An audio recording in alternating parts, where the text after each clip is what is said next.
My days as an assistant principal began by the flagpole, welcoming students to school like Roberto with his rat tail and Ninja Turtle backpack. He was just one of those kiddos who made me smile. I'd greet students with high fives, fist bumps, and, as Roberto taught me, the super cool sliding handshake fist bump. Then I would usher them through the doors, thinking that once we were all inside, we could get down to the business of learning and growing up, unaffected by the outside world. I became a teacher because of students like Roberto.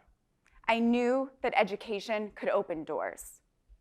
I learned, however, that a community can change a school.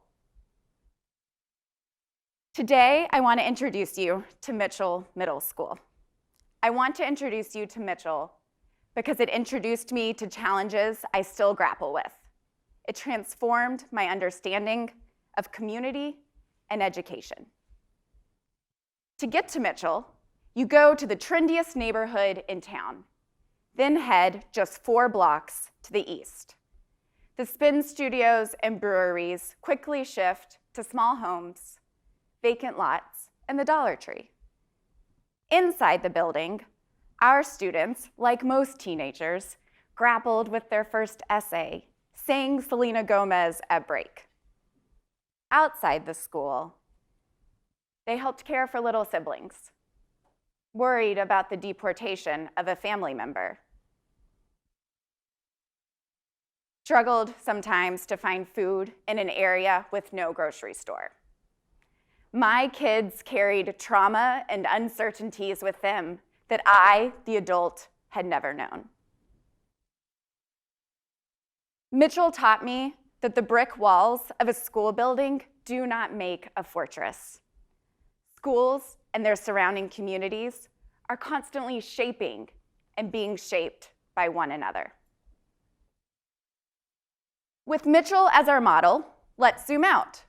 Where is the opportunity gap in American schools? We know that of high school graduates who grew up in poverty, 14% only will graduate college within 8 years. We know that 3rd grade reading scores are used to predict future needed prison capacity. Now let's zoom in to our current home, Palo Alto. The green represents wealth. At Duvenick Elementary School, just 6% of students qualify for free and reduced lunch, a measure of financial need. Students here are 3.6 years above the national average in their learning. At Los Robles Ronald McNair Academy, just 1 mile away, 93% of students qualify for free reduced lunch. Students here are nearly 3 grade levels below the national average. How is this possible, that there is a 6 grade level gap in our 1 zip code? Let's talk about funding. When I was a teacher, a rainy day could mean that I taught verbs while maneuvering around a bucket to catch water dripping through the roof. Recess was on a cracked parking lot. These were the physical representations of a system that provide the fortunate with boundless opportunity while leaving behind far too many children. Across the country, school districts that serve mostly minority children receive $23 billion less than majority white districts. In wealthy areas like Palo Alto, property taxes provide an infusion of money. Parent-teacher associations are powerful and can bring in further funding. We must acknowledge these facts and their implications. At the same time, they're more than just numbers. We, the people, must get to know one another. At Mitchell, our students brought the staff homemade tamales, chaperoned the 8th grade formal, arrived at 6:30 in the morning before work to conference with teachers. They cared deeply. but they did not always have the pocketbook to meet every need.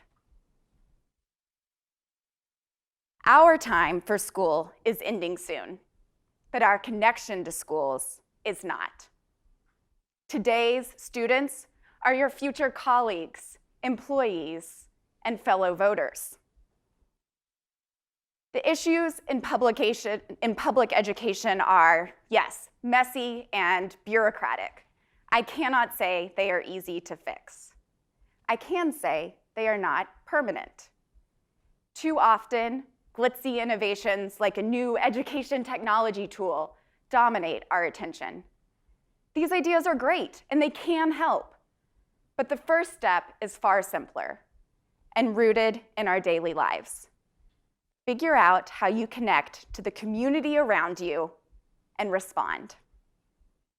Mitchell taught me 3 ways that we can begin this process: by thinking about our place, our resources, and our influence. Let's start with where you are, your place. I challenge you to expand the definition of your community. Look beyond your familiar blocks. Learn about the area, get to know schools like Mitchell. If you have children, send them to public school. Don't opt out. If you want your kid to be successful in the real world, send them to school there. They will benefit from getting to learn from their classmates and being part of the community, their community. Secondly, the most tangible, resources. Since the majority of public school funding comes from property taxes, schools in property-poor neighborhoods need further access to resources. Find a school near you that would benefit from whatever you can contribute. That might mean corporate donations or spare office chairs. Lastly, how can we use our influence?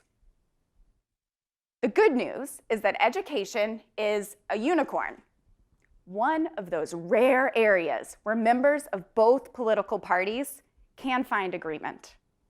Across the country, nearly every school board is publicly elected, yet not even 1 in 10 people vote in local school board elections.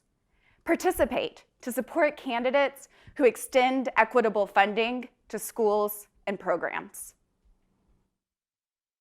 I would love if every single one of you left here today and decided to become a middle school teacher. I get it. This is business school. No matter where you go after you leave Stanford, remember that the brick walls of a school are not a fortress. Our communities will shape our schools, and our schools will shape our communities. How will you contribute?